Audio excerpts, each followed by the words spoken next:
Election engineering এর মাধ্যমে BNP বাংলাদেশের রাষ্ট্র ক্ষমতা দখল করতে যাচ্ছে। ঠিক যখন কথা বলছি তখন বিএনপির চেয়ারপারসন জনাব তারেক রহমান বাংলাদেশের প্রধানমন্ত্রী হতে যাচ্ছেন। আমি আগেও বলেছি 12 তারিখে ভোট গণনা শুরুর পরপরই কিছুক্ষণের মধ্যে ফেয়ার ইলেকশন রেজাল্ট ডিক্লেয়ার করার পর আধা ঘন্টা 1 ঘন্টা পর হঠাৎ করে ইলেকশনের রেজাল্ট আসা বন্ধ হলো, ঘোষণা দেয়া বন্ধ হয়ে গেল। ঠিক তখনই আমি সাসপেক্ট করেছিলাম কিছু একটা ঘটতে যাচ্ছে।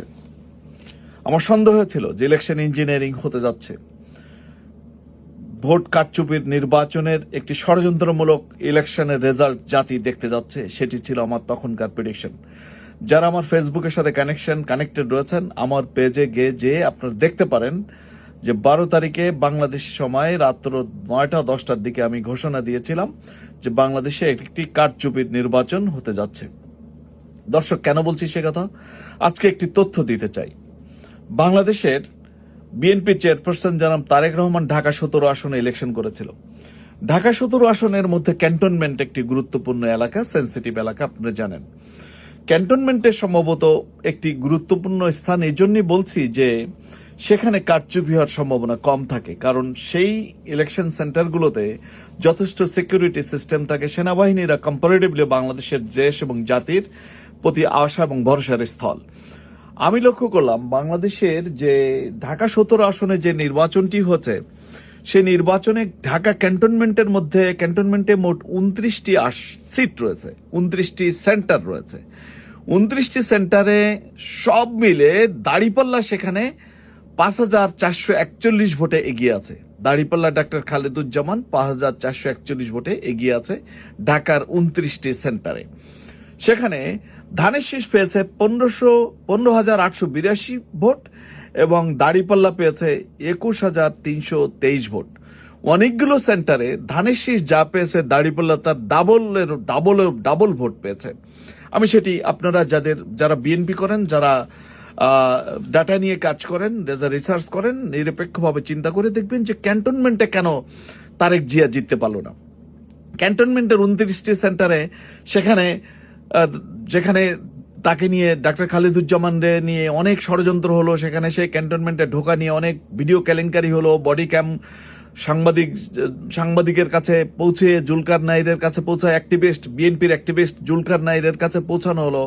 পৌঁছায় তাকে সে বডি ক্যামেরার নিউজ, যেটি রাষ্ট্র সিক্রেট গোপন তথ্য, সেটি ঘটনার 1 মাস পরে ভোটের কয়েকদিন আগে সেটি বারবার প্রচার করা হলো, বিভিন্ন টেলিভিশন পর্যন্ত নিউজ করা হলো যে ডাক্তার খালেদুজ্জামান সীমা লঙ্ঘন করেছেন, ডাক্তার খালেদুজ্জামান সেনাবাহিনীর সাথে বিতর্ক করেছেন সেনাবাহিনীদেরকে রাগিয়ে দেওয়ার জন্য। কিন্তু বাস্তব সত্য হচ্ছে যে ক্যান্টনমেন্টের 29টি সেন্টারে ডাক্তার খালেদুজ্জামান 5,441 ভোটে এগিয়ে আছে। এটি প্রমাণ করে যে বাংলাদেশে নির্বাচন কারচুপি হচ্ছে। এটি নাম্বার 1। আসুন আমরা একটু পিছনে যাই।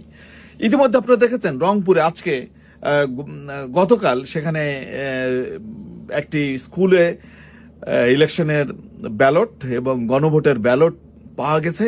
সেটি খবর পেয়ে টিউনো সাহেব গাড়ি নিয়ে, ফোর্স নিয়ে, পুলিশ অফিসার সহ যখন সেটি উদ্ধার করতে যায়, ধানের শীষে সিল মারা ব্যালট যখন উদ্ধার করতে যায়, তখন সেই রংপুরের সেই স্কুলে সেখানে বাইরে বিএনপি সন্ত্রাসীরা তাকে জবরদখল করে রাখে এবং ঘিরে ফেলে, বন্দি করে ফেলে, তাকে আর বের হতে দেয় না, আটকায় ফেলে। সেখানে সে রিজার্ভ ফোর্স কল করে এনে তারপরে তাকে সেখান থেকে উদ্ধার হতে হয়। এসব বিভিন্ন জায়গায় যে সিল মারার দৃশ্য আমরা দেখেছি, আমরা জাল ভোটের দৃশ্য দেখেছি। আজকে টিআইবি একটি রিপোর্ট করেছে। TIB report, transparency international Bangladesh, যারা বাংলাদেশের দীর্ঘদিন ধরে সবচেয়ে গ্রহণযোগ্য একটি প্রতিষ্ঠান, যারা রিসার্চ করে, তারা বলেছে 70টি আসনের মধ্যে 70টি এমপির মধ্যে 70টি আসনের মধ্যে 21% আসনে জাল ভোট হয়েছে। সেটি প্রমাণ করে যে নির্বাচনটি জাল, ঘষা মাজার নির্বাচন। ইতিমধ্যে ফেসবুকে সয়লাভ হয়ে গেছে যে বিভিন্ন আসনে তারা রিটার্নিং অফিসাররা কাটাকাটি করে ঘষা মাজা করে ইলেকশনকে নতুন করে কাউকে ঠকিয়ে দিয়েছে, দাড়িপাল্লাকে ঠকিয়ে দিয়েছে, এরকম অনেক অভিযোগ আমরা শুনেছি। গণনায় কারচুপি হয়েছে, সেরকম বিভিন্ন আসনের পুনর্গণনার জন্য আবেদন করা হয়েছে এবং কোথাও কোথাও সেটা অ্যাকসেপ্ট করা হয়েছে। কোনো কোনো আসনে ভোট গণনা, যেসব বিশেষ করে যেসব আসনে জামাত এবং 11 দলীয় জোটের লোকজন যেখানে জিতে যাচ্ছিল, সেসব আসনে ভোটের ফলাফল ঘোষণা স্থগিত করে সরকার বলতে প্রশাসন, রিটার্নিং কর্মকর্তারা। এটি বিশেষ প্রেসারে পড়ে কারচুপির অংশ হিসেবে এই কাজগুলো করা হয়ে থাকে। দর্শক, একটু পিছনে যেতে চাই। দেখুন, আমি বলছি যে এই ইলেকশনটি মিডিয়া কু হয়েছে বলতে মিডিয়া এমন ভাবে দখল করেছে 5ই আগস্টের পরে বিএনপি সবগুলো টেলিভিশন চ্যানেলের মালিকানা তারা জবরদখল করে হোক, যেভাবে হোক তারা দখল করেছিল, সাথে করে নিয়েছিল এবং ষড়যন্ত্র করেছিল, যার কারণে আজকে প্রশাসনও তাকে হেল্প করেছে, যেটি প্রমাণ করে যে বাংলাদেশের ইতিহাসে কোনো একটি পলিটিক্যাল পার্টির লিডার তারেক জিয়া যখন বাংলাদেশে প্রত্যাবর্তন করে, তা আমরা সমালোচনা করেছিলাম, প্রায় 15,000 সশস্ত্র বাহিনীর সদস্যদেরকে নিয়ে তাকে লাল গালিচা সম্বর্ধনা দেওয়া হয়। একজন বেসরকারি একটা পলিটিক্যাল লিডারকে এভাবে সম্বোধনা দেওয়ার ইতিহাস পৃথিবীর কোনো দেশে কোথাও নাই। শুধুমাত্র সহানুভূতির কারণে, বিশেষ করে খালেদা জিয়ার মৃত্যুর কারণে তৎকালীন 11 দলীয় জোট তেমন কোনো প্রতিবাদ গড়ে তোলে নেই, তেমন কোনো আন্দোলন গড়ে তোলে নেই, সিম্প্যাথি কনসিডারেশন দেখিয়েছে, যেটি আমি মনে করি সেটি তাদের উদারতা ছিল। সেটি নির্বাচনে প্রশাসন যে তার পক্ষপাতিত্ব করতে পারে সেদিন থেকেই আমাদের একটি ধারণা ছিল, আমরা ধারণা করছিলাম। বন্ধুরা, আজকে আসুন আরো কয়েকটি ক্লু আজকে দিতে চাই। ইলেকশন কেন ইঞ্জিনিয়ারিং হচ্ছে, কেমন ইলেকশন ইঞ্জিনিয়ারিং হচ্ছে? বলছি যে মিডিয়া কু হয়েছিল। মিডিয়া কু হচ্ছে আপনাদের জানা থাকার কথা। জামাতের ঠাকুরগাঁও জেলা আমির জনাব বেলাল আহমেদ সাহেব সৈয়দপুর এয়ারপোর্টে অ্যারেস্ট হলেন। কেন অ্যারেস্ট হলেন? তাই তার কাছে নাকি অবৈধ টাকা পাওয়া গেছে 74 লাখ। পুলিশ বলছে 74 লাখ, গুনে পেল 55 লাখ। সেটি অঙ্কের কথা নয়। তিনি ঘোষণা দিয়েছেন। ঢাকা কাস্টমসে জিজ্ঞেস করা হচ্ছে, ঢাকা কাস্টমসে সেখানে কাস্টমস ক্লিয়ারেন্স নিয়ে তিনি বিমানে রওনা হয়েছেন ঢাকা থেকে, যখন সৈয়দপুর গেছেন, সেখানে কিন্তু তাকে কোন অবস্থাতেই তাকে কিন্তু গ্রেপ্তার করার কথা না। কারণ টাকা যদি অবৈধ না হয়, তার ব্যক্তিগত বিজনেসের টাকা নিয়ে তাকে গ্রেপ্তার করা হবে কেন? এটি একটি জুলুম, এটি একটি মিডিয়া সন্ত্রাস। সেখানে গোয়েন্দা তথ্যের ভিত্তিতে, প্রথম আলো কি বলছে, গোয়েন্দা তথ্যের ভিত্তিতে আটক করা হয়েছে তাকে। অর্থাৎ আর্মি তাকে পুলিশকে খবর দিয়ে, পুলিশ মিডিয়া সহ ওখানে যায়, মিডিয়া ট্রায়াল করে, তাকে গ্রেপ্তার করে। প্রথমে গ্রেপ্তার দেখায়, পরে তিনি অসুস্থ হয়ে পড়লে তাকে হসপিটালে ভর্তি করা হয়। অথচ মূলত কোন সরকারে কোনো নিয়ম নাই যে আভ্যন্তরীণ বাংলাদেশের ডোমেস্টিক এয়ারলাইন্সে টাকা বহন করা যাবে না, পরিবহন করা যাবে না, এমন কোনো নিয়ম নাই। নিয়ম নাই বলেই কাস্টমস কিন্তু তাকে ঢাকা থেকে ছাড়পত্র দেয়। অথচ সৈয়দপুর এয়ারপোর্টে তাকে গ্রেপ্তার দেখায় এবং সেখানে তাকে মিডিয়া ট্রায়াল করায়। তিনি অসুস্থ হয়ে সেন্সলেস হয়ে পড়ে যাওয়া অবস্থায়ও তাকে মিডিয়া ট্রায়াল করে বাংলাদেশের সকল টেলিভিশন চ্যানেল একযোগে প্রচার করতে থাকে জামাতের অবৈধ পয়সায় ঠাকুরগাঁও জেলা আমির আটক। এটি মোরালি ভেঙে দেওয়ার জন্য এরকম চেষ্টা, এরকম আরো অনেকগুলো চেষ্টা হচ্ছে। দর্শক, আপনাদের যদি মনে থাকার কথা, আজকে যে সিলেটে একজন অ্যাসিস্ট্যান্ট প্রিজাইডিং অফিসার আপনাদের রাত্রবেলায় তার এক বন্ধুর বাসায়, পাশে সেন্টারের পাশে এক বন্ধুর বাসায় গেছিল বেড়াইতে। সে বন্ধু সম্ভবত মাদ্রাসার শিক্ষক। তাকে জামাত নেতা বলে প্রচার করে, মিডিয়া প্রচার করলো, ভিডিও করলো বিএনপির লোকজন। তাকে বন্দি করে ফেললো, ঘেরাও করে ফেললো, হইচই শুরু করে দিল, যে বলল এই দেখো প্রিজাইডিং অফিসার জামাত নেতার বাড়িতে ইলেকশন নিয়ে ষড়যন্ত্র করছে বলে মিডিয়ায় ভিডিও করে বিভিন্ন টেলিভিশন চ্যানেলে এটা প্রচার করলো। অর্থাৎ ইলেকশনের আগের রাত্রে যদি কেউ, কোনো মানুষ, কোনো লোক যদি ইলেকশন সেন্টারে প্রচার ঢুকেছে, এটি বিএনপির লোকজন সেখানে ঘেরাও করে, ভিডিও করে, অনলাইনে, অফলাইনে এবং টেলিভিশনে প্রচার করতে থাকলো যে ইলেকশন ইঞ্জিনিয়ারিং হচ্ছে, কেন্দ্র দখল হচ্ছে, জামাত নেতারা এরকম অবৈধ কাজ করছে, এরকম হাইপ তোলার চেষ্টা করলো। অর্থাৎ তাদের টার্গেট ছিল জামাত অথবা 11 দলীয় জোটকে এমনভাবে মোরালি হিট করা যাতে করে নেতাকর্মীরা দুর্বল হয়ে পড়ে। এটি গেল সারাদিনের ইলেকশনের আগের রাত্রের ইলেকশন ইঞ্জিনিয়ারিং। খুব ভোরবেলা তারা বিভিন্নভাবে যেখানে দুর্বল সেন্টার রয়েছে সেখানে প্রিজাইডিং অফিসারদেরকে দিয়ে অনেক আসনে, অসংখ্য আসনে রেজাল্ট প্রকাশ করা হয়েছে। সেন্টারে দাড়িপাল্লার এজেন্টদের স্বাক্ষরবিহীন রেজাল্ট প্রকাশ করা হয়েছে বিভিন্ন সেন্টারে, যেটি ইতিমধ্যে সোশ্যাল মিডিয়াতে সয়লাভ হয়েছে। অসংখ্য ব্যালটে অবৈধ সিল মারা, একাধিক সিল মারা ব্যালট পেপার আমরা সোশ্যাল মিডিয়াতে দেখেছি। এটি কি ইলেকশন ইঞ্জিনিয়ারিং নয়? জাল ভোট দেয়া কি ইলেকশন ইঞ্জিনিয়ারিং নয়? এরপরে আসুন গোনার সময় কি হলো? গোনার সময় টেলিভিশন চ্যানেলগুলো প্রচার করতে থাকলো বেসরকারিভাবে নাকি বিএনপি জিতে গেছে। ফল অনেক দূরের কথা, কোনো জায়গায় ফল প্রকাশ হয়নি। আসল সেন্টার থেকে ফল আসার আগেই মিডিয়াগুলো বলতে থাকলো যে দাড়িপাল্লা ফেল করছে, ধানের শীষ এগিয়ে গেছে, ধানের শীষ এগিয়ে গেছে, এগুলো মোরালি বলে যাতে করে কেন্দ্র থেকে অথবা রিটার্নিং অফিসারের কার্যালয়ে যাতে করে জামাতের নেতৃবৃন্দ বা তাদের এজেন্টরা যাতে করে সেখানে প্রেসার ক্রিয়েট করতে না পারে, সেখানে যাতে ভীত সন্ত্রস্ত হয়ে তারা গুটিয়ে নেয়। এটি ছিল ইলেকশন ইঞ্জিনিয়ারিং এর একটা বিশেষ কৌশল।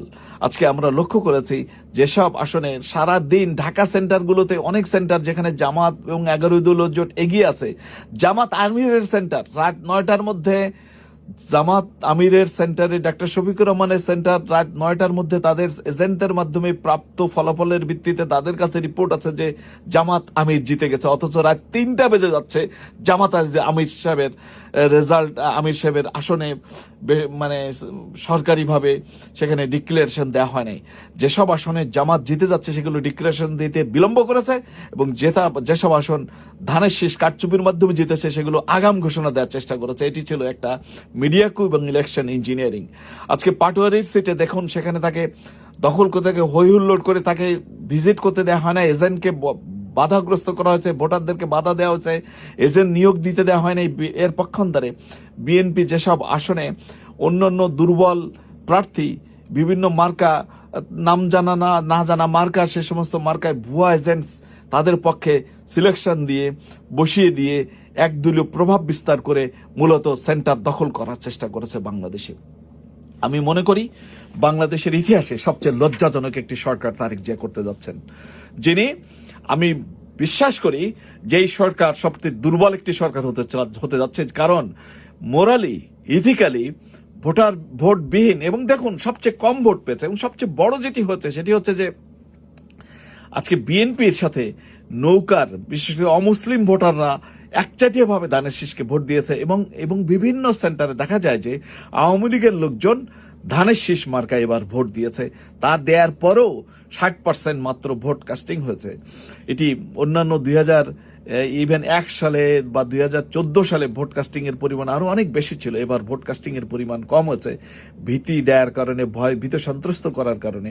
যেসব মানুষ কখনো ভোটে যাবে না বলেছে, কিন্তু ভোটের দিন সকালবেলা দেখা যায় যে নৌকা মার্কার সে সমস্ত ভোটাররা, আমি খবর নিয়েছি, নৌকা মার্কার সেসব ভোটাররা সকালবেলা ভোরে ভোরে যে ধানের শীষে ভোট দিয়ে এসছে, যার কারণে এবার ভোট হয়েছে ধানের শীষ এবং নৌকা একত্রে ভোট হয়েছে, আর পাশাপাশি ভোট হয়েছে 11 দলীয় বা ঐক্যবদ্ধ বাংলাদেশ। ঐক্যবদ্ধ বাংলাদেশ আমি মনে করি ইতিমধ্যে যথেষ্ট ভালো রেজাল্ট করেছে। মাত্র যথেষ্ট হাড্ডাহাড্ডি কম্পিটিশন হয়েছে। 53টি আসনে মাত্র 5000 ভোটের ব্যবধানে সেখানে ধানের শীষ বিজয়ী হয়েছে। আর বিভিন্ন আসনে দেখা যায় যে অনেক আসনে ভোট বাতিল করা হচ্ছে। যেসব আসনে বাতিল করার কথা, যেসব ভোট বাতিল করার কথা মির্জা আব্বাসের আসনে, যেসব ভোট মির্জা আব্বাসের নামে হওয়ার কথা নাই, তার রাইট পজিশনে সিল না দেওয়ার কারণে বাতিল ভোটকে সঠিক ভোট হিসেবে কাউন্ট করা হয়েছে, আবার পাটোয়ারির ভোটকে বাতিল করা হয়েছে। এরকম অসংখ্য পার্সিয়ালিটির খবর আমরা দেশ থেকে পেয়েছি। আশা করি এই বিষয়গুলো আগামীতে অডিট হবে। ঋণ খেলাপির কথা বাদই দিলাম, আজকে 21,000 কোটি টাকা ঋণ খেলাপিরা, বিএনপির সে সমস্ত ঋণ খেলাপিরা ইলেকশন করার সুযোগ পেয়েছে, সেটি ছাড় দিয়েছে ইলেকশন কমিশন। এগুলি সাজানো ইলেকশন কমিশন ছিল, এবং আমি মনে করি দ্বৈত নাগরিকত্বওয়ালা অনেক ক্যান্ডিডেট রয়েছে যারা এখনো পর্যন্ত এখন এমপি হয়ে বেরিয়ে এসছে বিএনপির পক্ষ থেকে। এগুলো মামলা চলমান। আমি আশা করি এগুলো যদি সঠিক তদন্ত কোনো একদিন হয়, তাহলে নিঃসন্দেহে এটি হবে ইতিহাসের সবচেয়ে কলঙ্কিত এবং সবচেয়ে লজ্জাজনক একটি সরকার হতে যাচ্ছে। আমি এই লজ্জাজনক, এই কলঙ্কিত এই সরকারকে আমি ধিক্কার জানাই, অবমাননা জানাই, নিন্দা জানাই। ভালো থাকবেন সবাই। প্রমাণিত হবে আগামী দিনে বাংলাদেশে যে এই সরকারটি একটি লজ্জাজনক, একটি দখলদার এবং কারচুপি ইলেকশন ইঞ্জিনিয়ারিং এর সরকার বাংলাদেশে গঠিত হতে যাচ্ছে। এটি ইতিহাস হবে। ত্রয়োদশ জাতীয় সংসদ নির্বাচন হলো, কারচুপি এবং ইলেকশন ইঞ্জিনিয়ারিং এর সংসদ। ভালো থাকবেন সবাই।